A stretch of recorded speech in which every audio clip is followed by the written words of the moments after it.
27절에서 39절까지의 말씀입니다.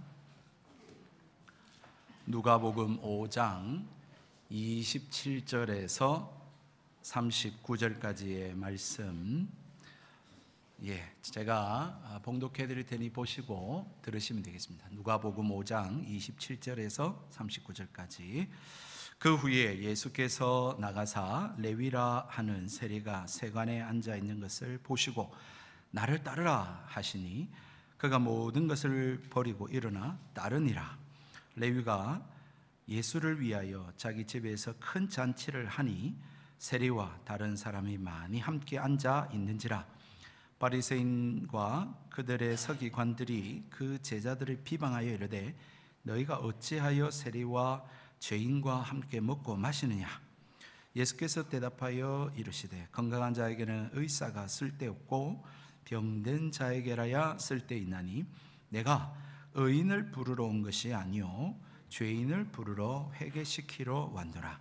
그들이 예수께 말하되 요한의 제자는 자주 금식을 하며 기도하고 바리새인의 제자들도 또한 그리하되 당신의 제자들은 먹고 마시나이다.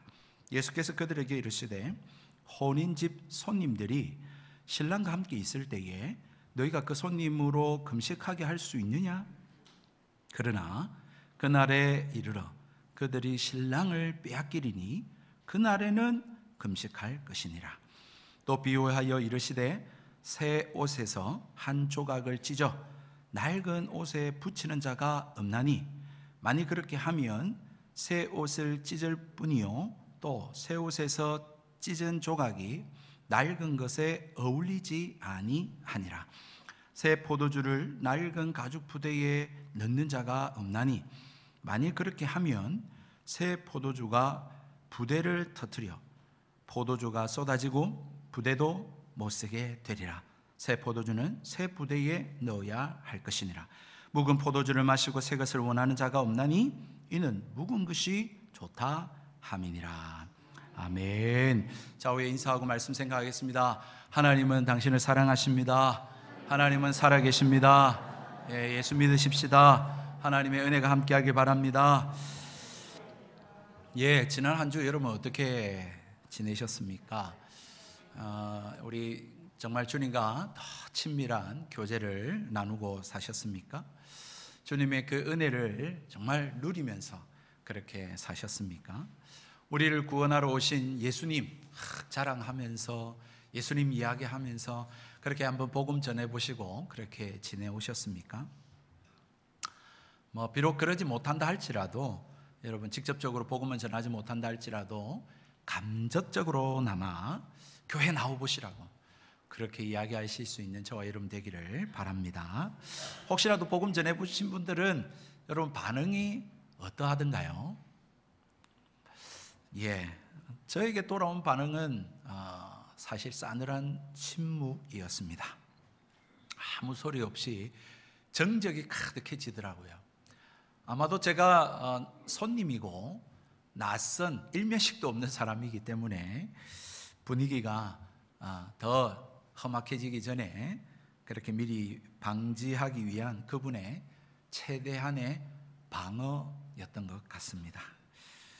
세상은 여전히 예수님에 대해서 오해를 많이 하는 것 같습니다. 여러분 오늘 현대에 전 세계적으로 영향력 있는 목사님이 한 분 계시는데요, 팀 켈러라고 하는 미국의 목사님 계십니다. 그분이 쓰신 하나님을 말하다 라고 하는 책이 있습니다.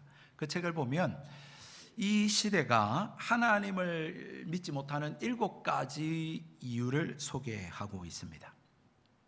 첫 번째는 배타성인데요, 기독교에만 구원이 있다라는 것이 말이 되냐 그렇게 묻습니다.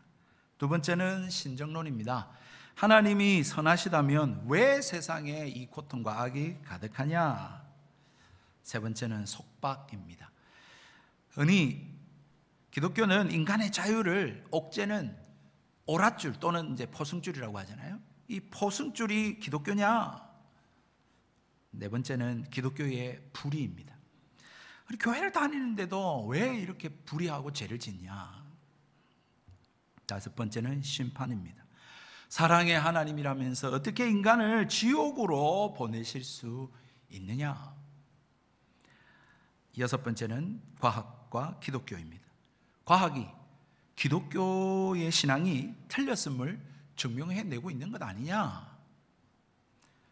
마지막 일곱 번째는 성경입니다. 성경의 기적을 어떻게 곧이곧대로 믿을 수 있느냐? 라고 하는 일곱 개의 오늘 이 시대가 하나님을 믿지 못하는 이유를 이렇게 책에 소개하고 있습니다. 오늘 이 시간은 뭐 이것을 다 설명하고자 하는 것은 아닙니다. 앞으로 하나님 말씀을 통해서 이 부분에 대한 설명과 답을 또 말씀드릴 수 있을 것이라고 생각합니다. 이 부분에 대해서 오늘 이 이야기를 꺼내는 이유는 그렇습니다. 이 일곱 가지 하나님을 믿지 못하는 이유에 대해서 저는 아니다, 오해입니다, 제가 설명해 드릴 시간을 주십시오, 뭐 저는 좀 그렇게 이야기를 하고 싶습니다만은 그렇다 할지라도 앞에 일곱 가지 그 명제에 대해서 크게 사실은 벗어나지 않습니다. 기독교에만 구원이 있습니다. 다소 설명을 하면 해소될 부분이 분명히 있습니다. 그렇지만 그렇다 할지라도 이 명제는 크게 달라지지 않아요. 정말 하나님이 살아계시지만 이 세상에는 죄악이 관영하죠. 예수님을 믿어도 죄를 짓고 있고요. 또한 예수님 안에 절제와 제한이 있죠. 그리고 예수님을 사랑의 하나님이라고 하지만 지옥의 심판이 반드시 있으며 과학으로 설명이 되지 않는 비이성적이고 비합리적인 사실이 있는 것이 틀림없고 성경을 보면 진짜 말도 안 되는 이야기들이 정말 많이 들어있는 것이 사실입니다. 여러분, 이렇듯 기독교는요, 예수님 당시로부터 해서 일반 사람들에게 사실은 많은 오해와 비난을 계속해서 받아온 종교가 바로 기독교입니다. 여러분, 초대교회 당시에는 어떤 일이 있었냐면 이 기독교를 근신상간하고 시긴하는 그런 집단이다 라고 그렇게 오해를 받았어요. 그런데 그것도 그럴 것이, 아니 이 기독교를 핍박하니까 사람들이 은밀한 장소에 모여가지고 사람들이 뭐라고 부르냐면 서로를 형제님, 자매님 뭐 그렇게 부르니까 이 뭐 서로를 다 형제 자매라고 하니까 근친상간하는 거 아니냐, 그런 오해를 받았고요. 또한 매일마다 모여가지고 예수님의 살과 예수님의 피를 마신다고 하니까 저 사람들 식인종들이다, 식인 집단이다 라고 하는 오해를 받을 법도 했습니다. 우리 초대교회, 한국 초대교회도 똑같습니다. 여러분, 어떤 오해를 받았냐면 초대교회 당시에는 이 서양 귀신을 믿는 종교다, 집단이다, 그렇게 이야기를 했죠. 당연하죠. 우리는 예수님을 믿고 하나님 믿으니까. 또 어떤 오해를 받았냐면 이것들은 조상들도 모르는, 효를 모르는 쌍놈의 집단이다 라고 하는, 여러분 제사를 안 지내니까 그런 또 비난과 또 핍박을 받았고요. 또 양반이나 또 이 머슴이나 하나님 앞에서 모두가 다 평등하다 라고 하는 평등 사상을 가르치고 이야기를 하니까 저것들은 사회 근간을 흔드는 그런 어지럽히는 집단이다 라고 하는 오해를 분명히 받아왔습니다.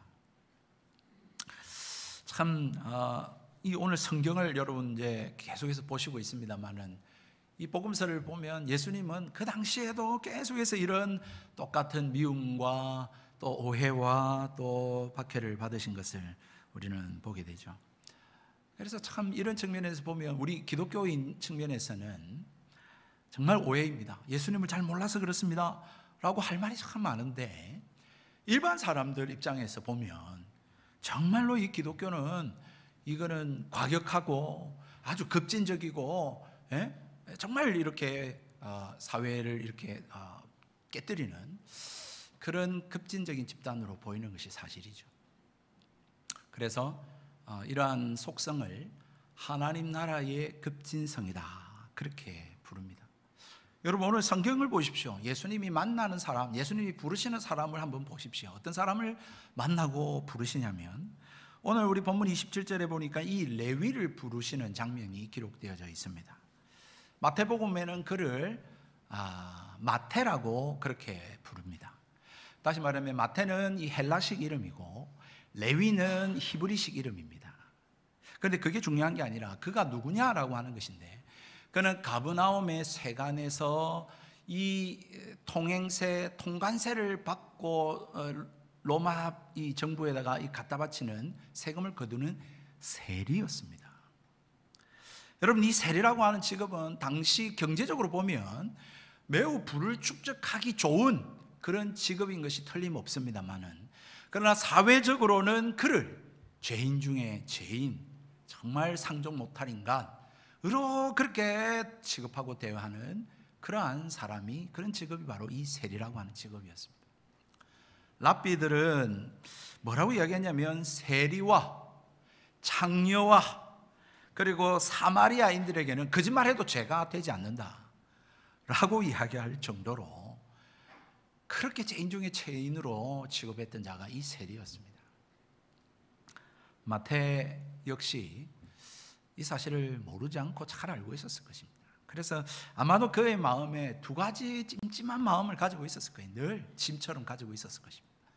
첫 번째는 그가 로마 정부를 위하여 일하는 직업이기 때문에 참 본의 아니게 같은 동족과 민족의 이 의사에 반하는 그러한 행위를 행해야 했던 것이죠. 그것이 늘 짐이었을 거예요. 두 번째는 이 부과된 세금 이외에 과한 세금을 거두어야 자기가 먹고 살 수 있는 그러한 일이었습니다. 더 못된 사람들은 더 과중한 세금으로 해서 부를 축적하고 막 그렇게 살았겠죠. 그러다 보니까 사람들을 속이고 착취하고 하는 그런 갑질의 행태를 범했던 것입니다. 그렇다고 레위, 오늘 성경 기록한 마태가 그랬다라는 것은 뭐 확인할 수가 없는 건데요.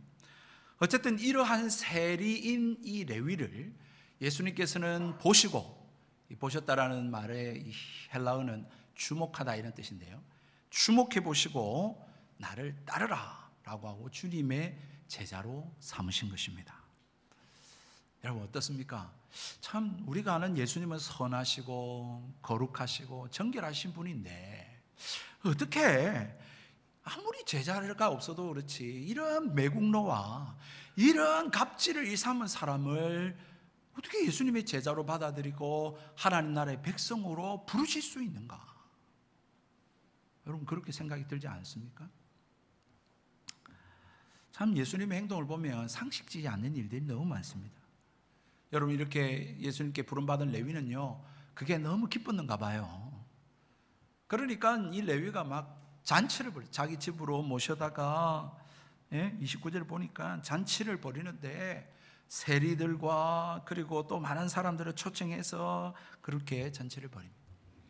그런데 이때 바리새인들과 서기관들이 그 잔치를 본 겁니다.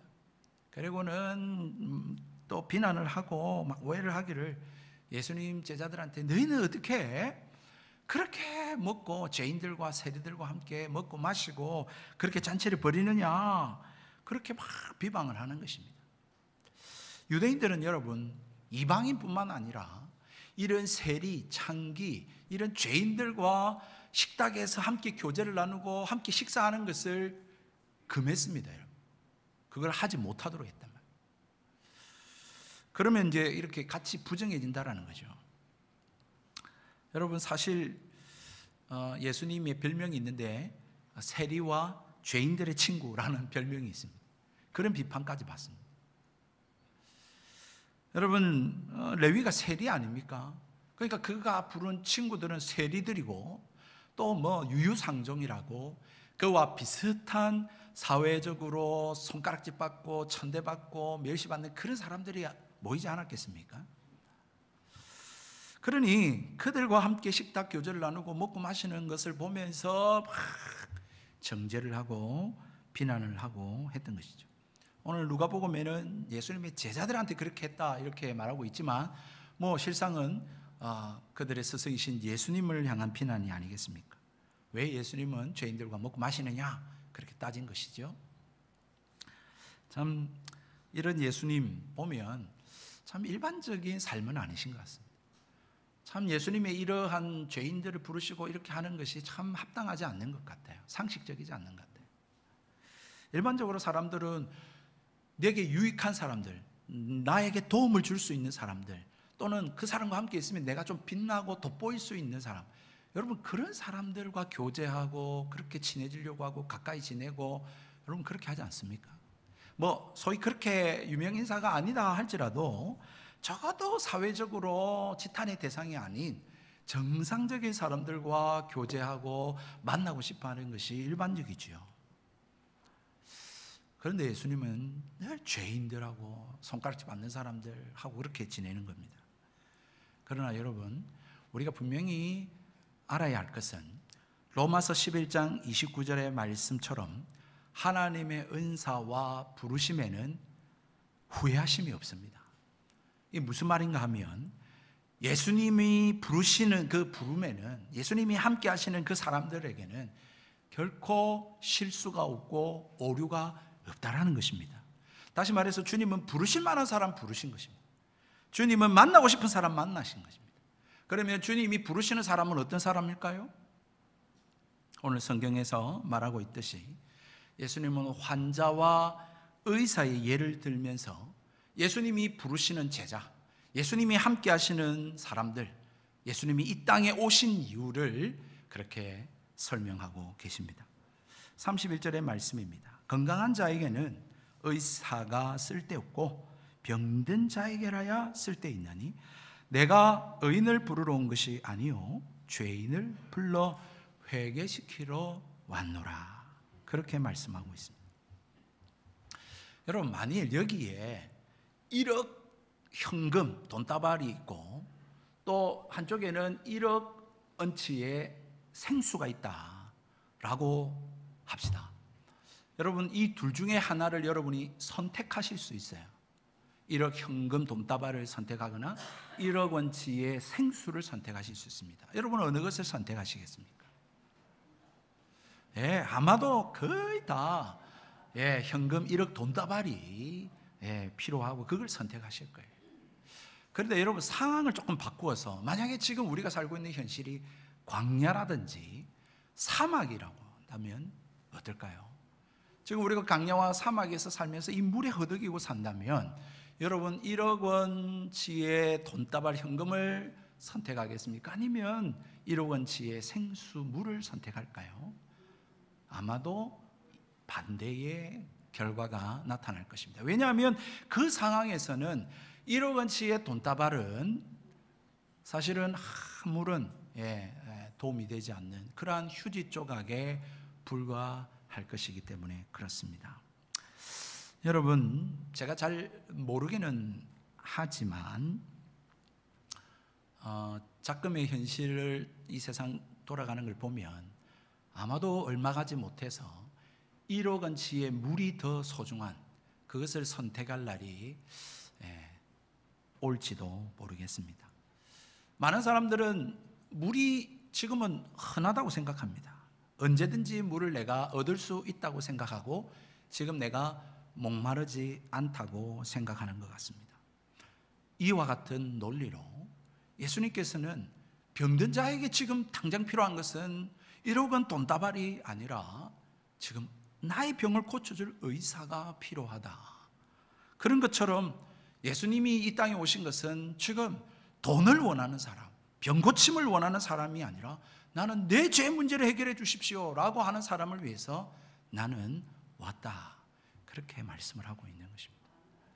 참 우리가 예수님을 지금까지 교회를 다니면서 듣고 아는 예수님하고 좀 다르실는지 모르겠습니다만은 여러분, 왜 이렇게 말씀하냐면 이 죄가 우리가 이 땅에서 고통하고 신음하는 그 배고픔과 병든과 이 모든 문제의 근원이기 때문에 그런 것입니다. 여러분, 알코올 중독자에게는 내가 알코올 중독자입니다 라고 하는 그 고백이 없으면 여러분 치료가 불가능하다고 말합니다. 알코올 중독자의 치료는 내가 알코올 중독자입니다라고 하는 고백으로부터 시작이 되는 거예요. 여러분, 몸이 아픈 사람이 병원에 갔는데 아프니까 빨리 낫게 해달라고 해서 여러분 진통제를 놔줬어요. 그랬더니 안 아파요. 괜찮은 것 같아요. 그래서 그러면 내 퇴원하겠다고. 여러분, 그렇게 해서 퇴원하는 사람에 대해서 여러분 어떻게 생각하시겠습니까? 근본적으로 나를 아프게 만드는 그 근원을 고치지 않고서는 그 모든 다 기도와 요구는 사실은 의미 없는 것입니다. 여러분, 예수님은 문제를 해결하기 위해서 죄인을 부르러 이 땅에 오셨습니다. 그래서 죄인으로 하여금 회개하여 구원에 이르고 온전하도록 그렇게 하러 예수님 오셨다라고 하는 사실입니다. 그렇다면 예수님이 죄인을 구원하러 오셨는데 여러분, 이 땅에 의인이 있을까요? 여러분, 의인은 있을 수가 없습니다. 전도서 7장 20절 말씀에 보니까 선을 행하고 전혀 죄를 범하지 아니하는 의인은 세상에 없기 때문이로다, 그렇게 말합니다. 로마서 3장 10절에 의인은 없나니 하나도 없으며 라고 하는 것이 성경의 선언이고, 로마서 3장 23절에 모든 사람이 죄를 범하였을 때 하나님의 영광에 이르지 못하더니 라고 하는 것이 성경의 전제입니다.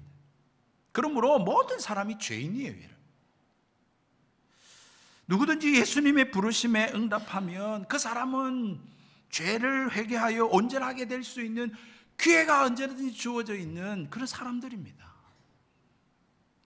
그런데 여러분, 왜 예수님은 내가 의인을 부르러 온 것이 아니요 라고 말씀을 하고 계실까요? 의인이 있기 때문에 그런 겁니까? 그것이 아니라 자기가 의인이라고 생각하는 사람들이 있기 때문에 그렇습니다. 자기의 의를 주장하며 예수님은 그래서 도무지 필요하지 않다라고 생각하는 사람들이 많이 있는 것이죠. 지금 앞서 말씀드린 바와 대로 지금 물이 많아요. 지금 나는 목마르지 않아요. 물은 지금 쉽게 구할 수 있어요. 그러니까 지금 내한테 물이 아니라 지금 1억 현금 돈다발을 주십시오 라고 하는 사람은 사실 예수님이 필요가 없는 사람입니다. 예수님을 통해서 그 다른 것을 얻고자 하는 사람인 것이죠.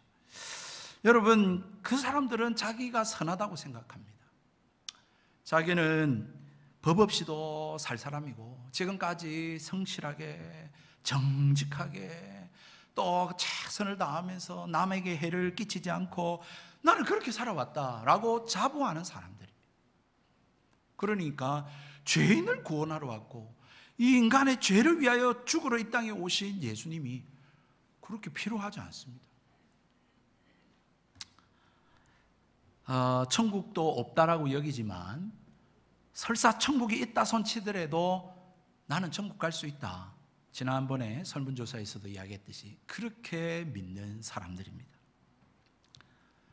그렇기 때문에 자신을 의인이라고 그렇게 주장하는 사람은 예수님이 필요 없고 그렇기 때문에 회개하지 않고 삶의 변화가 없으며 도무지 이 하나님의 은혜를 맛볼 수 있는 기회를 놓치게 되는 것이죠. 여러분, 따라서 기독교는 무엇이냐? 하나님 앞에서 자신을 죄인으로 인정하는 사람들이 모이는 것이 이 기독교 교회입니다. 자신을 죄인으로 인정해야만 창조주 하나님을 고백할 수 있고 주님의 그 십자가의 은혜에 감사할 수가 있는 것입니다. 내게 감사가 없다? 그러면 한번 생각해 보시면 좋겠습니다. 왜 내게 감사가 없는가? 여러분, 또 기독교는 죄를 막 애통해하고 그래서 이 죄를 이기고 죄 안 짓고 살려고 하는 사람들의 것이 바로 이 기독교입니다. 그럴 때에 이 십자가에 예수님께서 달려 돌아가신 것이 은혜가 되는 거죠.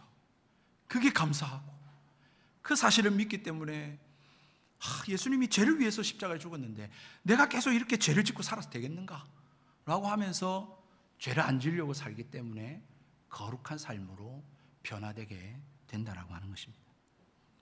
혹시라도 내 삶 모습이 10년 전과 지금이 별반 다름이 없다면 한번 생각해 보시면 좋겠습니다.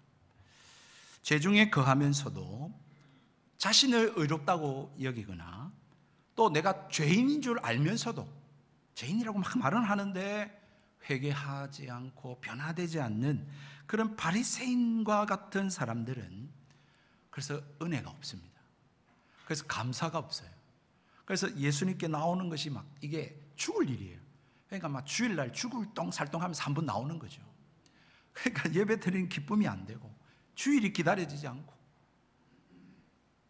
참 그렇게 되니까 막 다른 것을 자꾸 구하게 되는 것입니다. 하나님의 부르심을 사실 거부하고 거절하는 삶의 모습을 사는 것이죠. 그런데 예수님 만나고 내가 죄인입니다 라고 하는 사람의 모습 한번 보실까요? 이 레위의 모습 한번 보십시오. 여러분, 예수님의 부르심을 마치 기다렸다는 듯이 나를 따르라 그렇게 말씀하시니까, 물론 뭐 성경에 이 모든 걸 다 기록은 안 했겠지만 여러분, 거기에 아무런 설명 없이 그가 어떻게 행하고 있냐면 모든 것을 버리고 일어나 따르니라 그렇게 말씀하고 있습니다. 아마도 이 마태 마음에는 이 속에 그 찜찜함을 가지고 있던 것들이 막 다 풀어지는 순간이었을 것입니다. 얼마나 그 주님을 만난 것이 기쁘고 이 죄인을 받아주시는 것이 얼마나 감사한지 막 잔치를 벌이고 사람들을 다 모아가지고 지금 축제를 벌이고 있는 것입니다. 그가 마음엔 찜찜하게 가졌던 것이 무엇이었습니까? 부정하게 어쩔 수 없이 막 그렇게 모아들었던 그 재물 뿐만 아니라 사람들에게 어떻게든 미안하지만 이 자기 일을 해야 되기 때문에 민족을 배반하고 동족들에게 해를 가하는 일을 했던 그 마음, 그 괴로웠던 거죠. 그런데 예수님이 나를 따르라 그렇게 하니까 정말 그 모든 것들을 다 던져버리고 해소해버리고 날아갈 것 같은 기쁨 속에서, 자유함 속에서 얼씨구나 좋다 하고 예수님을 좀 따르고 있다라고 하는 사실입니다. 그는 정말 무한한 자유를 느꼈을 겁니다. 무한한 기쁨을 느꼈습니다. 정말 뭔가 어떤 막힌 것이 빵 뚫어지는 그러한 느낌을 받았을 것입니다. 그리고는 여러분, 그가 쌓아둔 거 다 던져버리고 그의 직업 세간 다 세리도 던져버리고 주님을 온전히 따르는 그런 주의 제자의 삶을 살게 되었다는 것입니다. 여러분, 이것이 예수님을 만난 사람의 모습입니다. 이것이 내가 죄인이요 나는 예수님 필요합니다 라고 하는 사람의 삶의 모습이라고 하는 것입니다. 이게 하나님 나라의 중요한 특성입니다. 그래서 하나님 나라를 잔치에 많이 비유합니다. 이 이사야서에도 있고요, 또 요한복음에도 있고요. 예수님이 이 땅에 오셔서 복음을 전하시는 그것이 하나님 나라의 잔치로 많이 묘사되고 있습니다. 여러분, 예수님 따를 때에 모든 것을 버린다고 해서 아무것도 가지지 않냐? 아니요, 그렇지 않습니다. 예수님을 위해서 이 세상의 모든 것들 다 내어 던져버리기 때문에 다른 것, 하늘로부터의 것으로 충만하게 체험을 받는다라고 하는 사실입니다. 그렇기 때문에 막 자유하는 거예요. 날아갈 것 같은 거예요. 그리고 세상이 줄 수 없고 세상이 알 수 없었던 그 기쁨이 있는 거예요. 즐거움이 있는 거죠. 이 세상이 줄 수 없고 세상이 알 수 없는 그런 위로와 평안과 기쁨으로 충만하게 채우는 것입니다. 복음이 바로 그러한 것들을 채워줍니다. 그리스도께서 바로 그러한 자유와 기쁨을 채워주시는 것입니다. 그런데 이 예수님이 필요 없는 사람들은 못 버립니다. 이 바리새인들의 모습을 보십시오. 못 버려요. 못 버릴 것이 너무 많은 거예요. 그래서 예수님 앞에 또 나와서 또 비방을 하고 문제 제기를 합니다. 첫 번째는 왜 죄인과 세리들과 함께 식탁 교제를 나누느냐, 이것이 문제였답니다. 두 번째는 왜 그렇게 너희들은 금식을 하지 않고 먹고 마시고 그렇게 매일 그렇게 잔치를 벌이냐, 그것이 바로 33절의 말씀이죠. 여러분, 당시 유대인들은 이 금식은 굉장히 믿음 좋은 경건한 삶의 모습이었습니다. 그래서 일반 사람들은 아무리 못해도 1년에 딱 한 번은 꼭 금식기도 합니다. 우리하고 좀 비슷하죠, 그죠? 다시 말하면 속죄일이라고 하는 그날에는 금식을 하도록 되어 있습니다. 우리는 뭐 이렇게 고난주가 안 되면 한 번 금식하고 뭐 그 정도 되는데, 근데 이 바리새인들과 이 서기관들은요, 일주일에 못해도 두세 번은 금식합니다. 그래서 자기가 하나님 잘 믿습니다, 경건합니다라고 하는 걸 막 드러내죠. 여러분, 이 바리새인들만이 아니라 이 세례 요한도 그랬던 것 같습니다. 그래서 세례 요한도 이 회개를 외치며 세례를 베풀면서 그에 따르는 제자들한테 이 금식과 기도에 대한 훈련을 시켰던 것 같아요. 그런데 말입니다, 예수님을 따르는 제자들은 그리 안 하거든요. 회 먹고, 이삭도 없으면 뭐 이삭 먹고, 또 보리떡 5개 물고기 2마리로 배를 채우고 막 맨날 그렇게 잔치를 하니까 도대체 너희들은 왜 이렇게 죄인들과 함께 먹고 마시고 그렇게 금식을 하지 않느냐, 왜 이렇게 경건하지 않느냐, 막 그렇게 비난을 한 것이. 참 오해라, 예수님 잘 몰라서 그렇다 이렇게 이야기하고 싶지만 아니요, 예수님이 하시는 말씀은 뭡니까? 34절에 보니까 혼인집 손님들이 신랑과 함께 있을 때에 너희가 그 손님으로 금식하게 할 수 있느냐? 여러분, 예수님이 뭐라고 이야기하냐면 지금 잔치가 벌어졌는데 지금 금식할 필요가 있느냐? 지금 혼인잔치라고 생각해보자. 이번 주 토요일 그러면 잔치가 있는데 거기 가가지고 금식하고 막 울고 불고, 여러분 그렇게 하면 되겠습니까? 여러분 그렇게 할 필요가 없다. 그렇게 할 때가 아니다는 거예요. 물론 금식하고 그렇게 슬퍼하며 기도해야 될 때가 있다. 35절에 그날에 이르러서 그들이 신랑을 빼앗기리니 그날에는 금식할 것이니라. 이 그날이라고 하는 이 헬라어는 복수로 되어 있습니다. 이 신랑을 빼앗긴다라고 하는 것은 이 신랑은 메시아이신 예수 그리스도를 말하고 있는 거죠. 다시 말해서 빼앗긴다라는 것은 예수님의 십자가를 의미합니다. 그래서 예수님께서 십자가에 죽으시고 다시 부활하실 그때는 너희들 슬퍼하고 금식해야 된다, 그렇게 말씀을 하고 있는 것입니다. 그러면서 알아듣지 못하는 이 자들을 향하여서 2가지 비유를 들면서 말씀을 하시죠. 새 옷에 이 조각을 떼어다가 한 옷에다가 갖다 붙이는 일이 없다. 새 포도주를 가지고 새 부대에 넣지 한 부대에다가 넣지 않는다. 이런 일을 행하지 않는다. 여러분, 누가 새 옷에 이 조각을 잘라다가 한 옷에다가 붙이겠습니까? 그러면요, 새 옷도 망치고 한 옷이 그렇다고 해서 이게 정상적으로 이렇게 복구가 되느냐? 안 되죠. 이 한 옷이 막 잡아 당겨가지고, 새 옷이 한 옷을 잡아 당겨서 다 벌어지게 되어 버립니다. 그러니까 새 옷도 망치고 한 옷도 모양이 이상하고 그렇게 되는 거죠. 새 포도주와 새 부대도 마찬가지입니다. 이 새 포도주를 말입니다, 이걸 한 부대에다가 넣어버리면 이 포도주가 이 발효를 하기 때문에 이 부풀어 오르는 거예요. 그렇기 때문에 한 부대는 터져버려요. 그렇기 때문에 이건 포도주도 못 먹고 이 부대도 못 쓰고 이렇게 둘 다 망치는 그런 일이 된다는 거죠.